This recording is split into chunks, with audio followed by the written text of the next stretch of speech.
Hello friends, good morning everyone. Welcome back to my channel fusion of love থেকে আমি রায়া। আশা করি তোমরা সবাই ভালো আছো। তোমাদের ভালোবাসা, আশীর্বাদ আর ভগবানের আশীর্বাদ মাথায় নিয়ে আমি তো বিন্দাসই আছি। তবে এই গরমে একটু অসুবিধা তো সবারই হচ্ছে, তোমরাও কিন্তু একটু সাবধানেই থেকো। তবে আমি না দিন দিন একটু ডিপ্রেশনে চলে যাচ্ছি। হঠাৎ করে জানি না নিজের মুখটার মধ্যে কি হলো কিছুই বুঝতে পারছি না, কিছুই করতে ভালো লাগছে না। জানো তো, আয়নার সামনে যে দুদণ্ড দাঁড়াবো সেটারও আর ইচ্ছা করে না। মেয়েদের যেমন একটা বয়সে মুখে বিভিন্ন রকম দাগ ছোপ আসতে থাকে, আমার কোনোদিনও সেটা হয়নি, তাই সেরকম কিছু কখনো ফেসও করতে হয়নি। জানি না হঠাৎ করে মাসখানেক ধরে যে কি হলো কিছুই বুঝতে পারছি না, কিছু ভাবেই কমাতে পারছি না। কোনো সময় অকেশন পারপাস একটা দুটো আমার কাছে এসেছে ঠিকই দেখা করতে, কিন্তু এরকম বাজে সিচুয়েশন কখনো ফেস করতে হয়নি।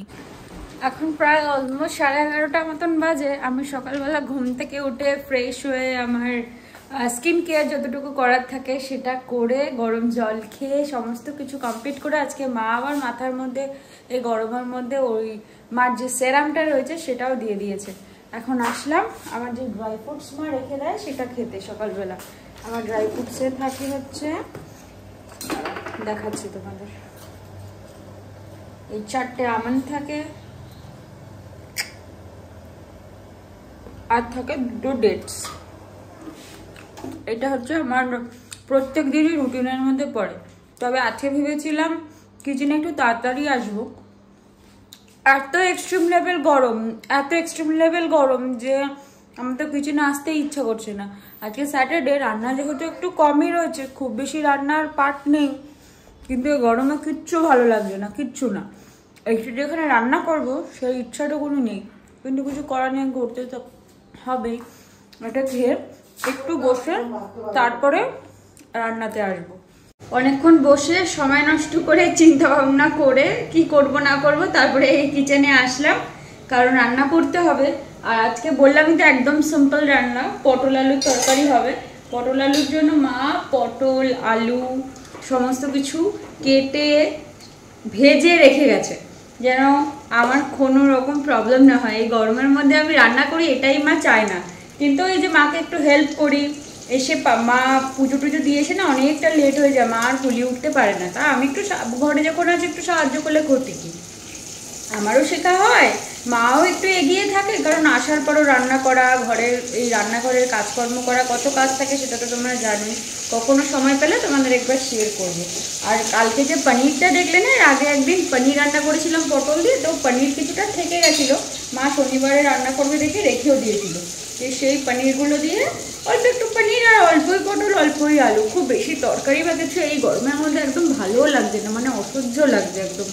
আর আজকে কোথায় এই শনিবারে একটু ঘুরতে বেরোবো, বিশ্বাস করো মানে আমাদের ঘোরাটাও পাঞ্চাল করে দিচ্ছে। মানে রোদে বাইরের দিকে তাকালেই কেমন অস্বস্তি হচ্ছে, যে বেরোবো ঘুরতে যাব সেই কথা চিন্তা করাও যাবে না। আজকে আবার বেরোনোর কথা ছিল, রুটির আজকে একটু গাড়ি সার্ভিসিংয়ের ব্যাপার আছে, আমরা ঠিক করে রেখেছিলাম আজকে যাব, কিন্তু কালকে রাতে প্ল্যানটা চেঞ্জ করেছি। কারণ এই মানে এটা আমার মনে হচ্ছে এই 2-3 দিন ধরে এত বেশি গরম পড়ছে। আমি রুটিকে বললাম প্লিজ আমাকে ক্ষমা দাও, আমি আর বেরোতেও পারবো না, এই গরমটা আমি নিতেই পারছি না, সহ্য করার মতন ক্ষমতাও আমার নেই, সুতরাং আমি আর বেরোতে পারবো না। এই সপ্তাহটা যা, পরের সপ্তাহে চেষ্টা করবো যাওয়ার। তো এই আর মানে রুটি একা একাই গেছে, একটু প্রবলেমও হয়েছে মেবি মানে সার্ভিসিংয়ের, দেখা যাক ও আসলে ওর সাথে কথা বলে তারপরে বুঝতে পারবো কি প্রবলেম না প্রবলেম। আমি গেলে একটু সুবিধা হতো, একটু মানে মনোবল পায়, একটু সাহস পায়, যেখানেই যায় দেখো তো মোটামুটি আমাকে নিয়েই যায় সমস্ত কাজ, কোনো কিছুই আমরা একা একা করি না, একসাথেই চেষ্টা করি করতে। আর রুটি তো বেসিক্যালি করেই না, যেখানেই যা করে চেষ্টা করে আমাকে নিয়ে যেতে, কিন্তু যাই হোক সেটা আর হয়ে উঠলো না। ও নিজেও বললো ঠিক আছে এই গরমে আর আসতে হবে না, আমাকে সকাল 8টার মধ্যে বেরোতে হতো, 10টা 10:30টার মধ্যে ওখানে ইন করতে হতো, মানে তারপরে আবার ব্যাগ নিয়ে যেতে হতো, থাকতে হতো। তো রুটি বললো না থাক, আর না হলে এসে মানে বাড়ি চলে আসবে প্ল্যান করলে, সকালে যাও আবার বাড়ি থেকে বেরিয়ে আসো, সেটাও আমার জন্য খুব ডিফিকাল্ট। বললো না এই গরমে আর খাটাখাটনি করতে হবে না। ও দেখে আমার ও দুজনের জানো তো গরমে খুব কষ্ট হয়, খুব মানে রাস্তায় বেরোলে দুজনেই পাগল হয়ে যায় একদম গরমে। সেজন্য দুজনে একটু চেষ্টা করি, আবার একটু করি, কিন্তু কোনো উপায় নেই। আর এদিকে শুধু পনিরগুলো ভাজা বাকি আছে, গরম জলটা আমি অলরেডি করেই রেখেছিলাম।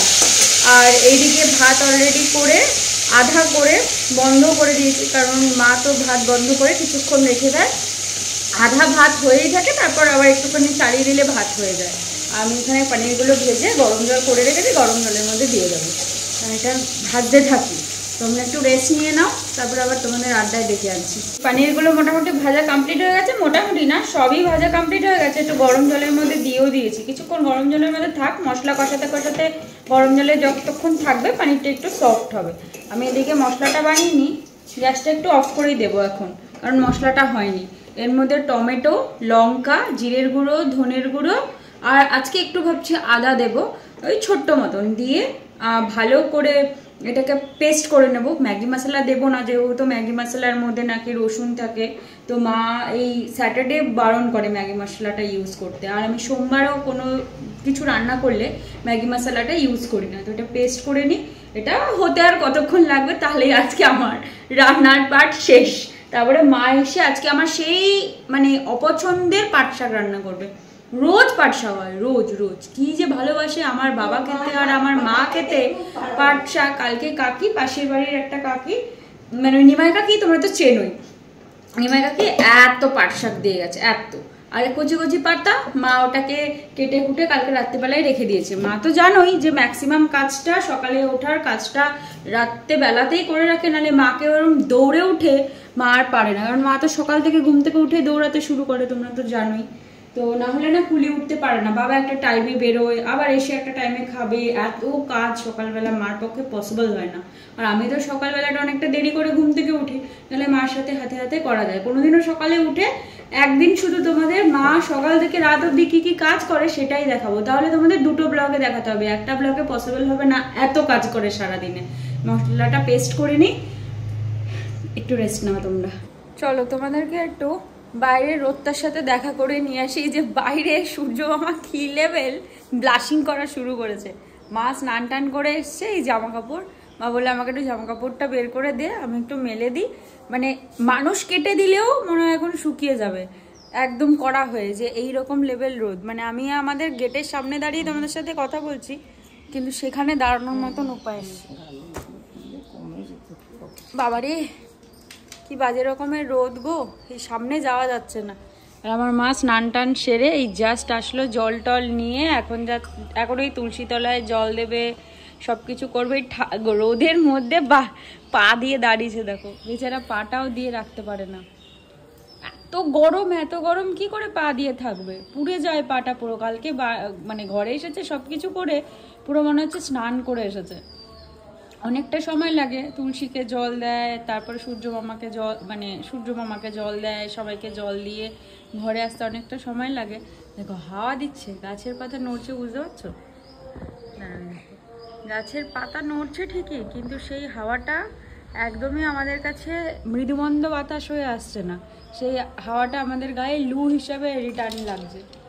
কি যে দুঃখ, মানে একটু না পারছি বেরোতে, না পারছি ঘুরতে, না পারছি কোথাও যেতে। দেখো পা যে দেবো মনে হচ্ছে পায়ে এরকম ছাক করে একটা ছ্যাঁকা লাগবে। আজকে কোথায় স্যাটারডে, আজকে কোথায় আমরা একটু ঘুরতে যাব, এই বাইরের রোদ দেখে আমরা দুজন আর বেরোনোরই সাহস করে উঠতে পারলাম না।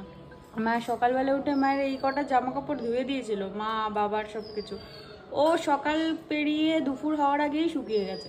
অনেক সকালে করে দেয় মা, যদি ওই 8:30 9টা নাগাদ করে দেয়। একটু বৃষ্টির খুব দরকার, চাতক পাখির মতন চেয়ে আছে যে কখন একটু বৃষ্টিটা নামবে, আকাশ একটুখানি আমাদের স্বস্তি দেবে। কিন্তু সূর্য মামা আর সেইটা আমাদের দিচ্ছে না। দেখো আমাদের এই গাছটাতেও কত আম হয়েছে, এই দেখো কত আম এই গাছটাতেও।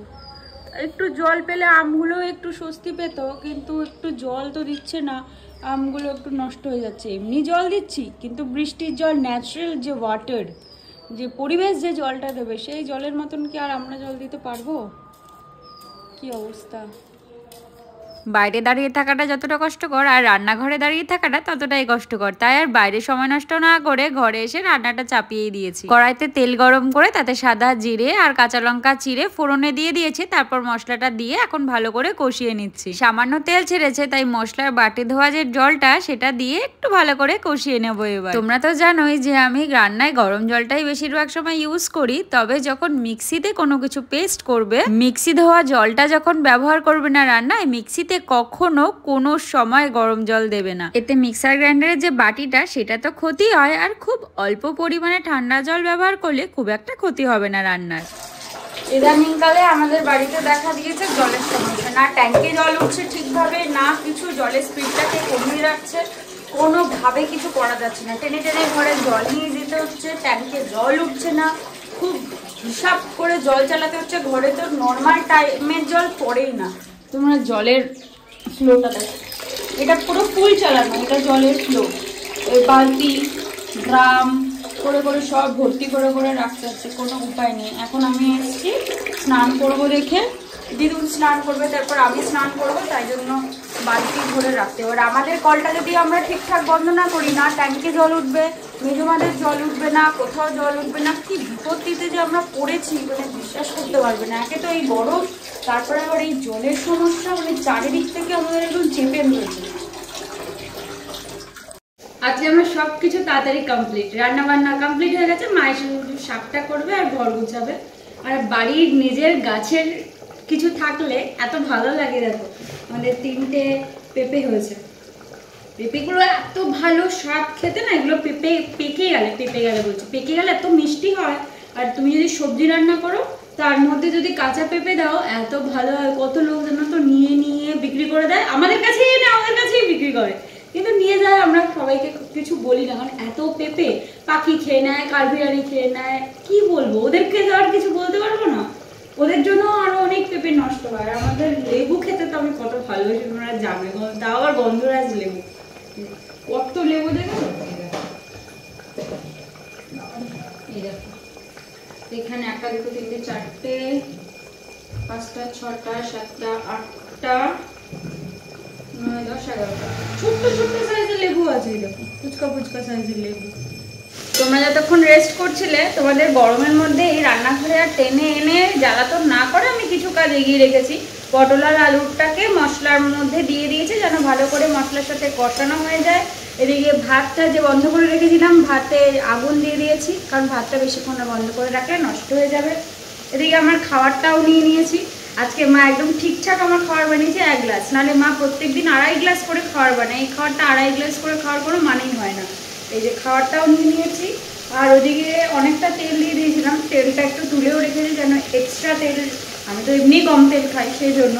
আর মিক্সার গ্রাইন্ডারের যে বাটিটা সেটা ধুয়ে রেখেছি, কারণ তোমাদের একটা কথা বলি, মিক্সি করার পর মিক্সার গ্রাইন্ডারের বাটিটাকে কখনো জলে ভিজিয়ে রাখবে না, তাহলে গার্ডারটা যে থাকে ওটাও ঢিলা হয়ে যায়, আর মিক্সির পেছনের যে মানে ব্যাপারটা থাকে না ওটাও নষ্ট হয়ে যায়। এটা আমাদের নিজেদের এক্সপিরিয়েন্স থেকে বলছি, তাই ওটাকেও ধুয়ে রেখে দিয়েছি। এবার এটা মশলার সাথে একটু কষতে থাক, তারপরে জল দেবো, ততক্ষণে আমি খাবারটা খেয়ে নিই। আমরা চিনি ছাড়াই লস্যি খাই। হ্যাঁ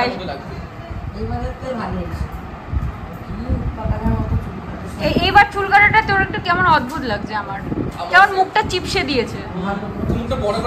হ্যাঁ কেমন একটা অদ্ভুত লাগছে, আগের বারে চুল কাটাটা ভালো ছিল। এই যে তোকে আমি গরমের মধ্যে আসার পর লস্যিটা বানিয়ে দিলাম, তারটা একটা কথা বল, সেটা তো বলবি না। লস্যিটা মোটেও টেস্টি ছাড়া হয়নি তো, তোর লস্যিতে চিনি দিতে হবে, আমরা চিনি খাই না লস্যিতে। তুই তো চিনি এমনিই খাস না, এখন নাটক করছিস কেন? এখন অলমোস্ট 7:30 মতন বাজে। ঘুমটুম থেকে উঠে কফি টফি খেয়ে বিভিন্ন কাজকর্ম আমার করে এবার বসলাম নিজের চুল নিয়ে। বিশ্বাস করো আমি বুঝে উঠতে পারি না যে আমার চুলটা কোন সময় সেফ থাকবে, কি গরমকাল, কি বর্ষাকাল, কি শীতকাল, কোন সময়। গরমকালে এত ঘেমে থাকি, মাথাও ঘেমে থাকে, সারাক্ষণ কি এসির নিচে থাকা সম্ভব বলো তো? তাই জন্য চুল ওঠে মাথা ঘামিয়ে ঘামিয়ে। শীতকালে ড্রাই হয়ে গেলে চুল পড়ে, বর্ষাকালে আর্দ্রতার জন্য চুল পড়ে। তো চুলটা ভালো থাকবে কখন? চুল তো এতদিন আমার একটা যন্ত্রণার কারণ ছিল, আর মুখে নতুন অতিথিরা এসে আবার আমার বাড়তি যন্ত্রণার কারণ আরো বাড়িয়ে দিয়েছে। এই চুল আর মুখের ডিপ্রেশনে আমি কোন দিন এখন মনে হচ্ছে পাগল হয়ে যাব। কি যে করি কিছুই বুঝে উঠতে পারছি না। এখন প্রায় অলমোস্ট 9টা মতন বাজে, এখন আমি আটা মাখতে বসেছি। তোমরা তো জানোই আমাদের বাড়িতে সদস্য সংখ্যা নিহাতি খুব কম নয়, সবাই রাতে একটু খাবে বলে মায়ের দিকে তাকিয়ে বসে থাকে, তাই মা যত কষ্টই হোক না কেন ওদের খাবার বানিয়ে তারপরেই খাবে। আজ মায়ের শরীরটা একটু খারাপ, তাই মা বললো তুই আমাকে একটু আটাটা আটাটা মেখে দিবি? আমি মাকে রোজই বলি যে আমি আটাটা মেখে দিচ্ছি, মা বলে তোর ওই পুচকা পুচকা হাত দিয়ে আটা মাখবি, সেটা আমার আর ভাল লাগে না, পরে তো সমস্ত কাজ একা একাই করবি, এখন আমি যতটুক পারি ততটুক রেস্ট দিই তোকে, সকালে তো তুই করিসই আমার জন্য। মা বাবারা বোধ হয় মেয়েদের জন্য একটু আলাদা করে বেশি ভাবুক হয়। ওর খাওয়া দাওয়া কমপ্লিট হয়ে গেছে? টপি কোথায়? টপি ভাত খাচ্ছে? বাবা, ওই যে আরেকজন ভাত খাচ্ছে, ওই দেখো, ওই যে। আসো টপি শোনা। এখন অলমোস্ট 11:15 মতন বাজে। এই যে মায়ের লাস্ট কাজটা কমপ্লিট করে তারপর যাব এবার আমরা শুতে। তবে রাতের আকাশের এই চাঁদটা আজকে জাস্ট মনটা কেড়ে নিল। তবে আজকে এখান থেকে ভিডিওটা শেষ করছি, কাল আবার একটা নতুন ভিডিওতে তোমাদের সাথে দেখা হবে। ততক্ষণ তোমরা ভালো থেকো, সুস্থ থেকো, সাবধানে থেকো, আর পুরো ভিডিও ভালো লাগলে একটা লাইক, কমেন্ট আর সাবস্ক্রাইব করতে কিন্তু ভুলো না। আজকের মতো গুড নাইট।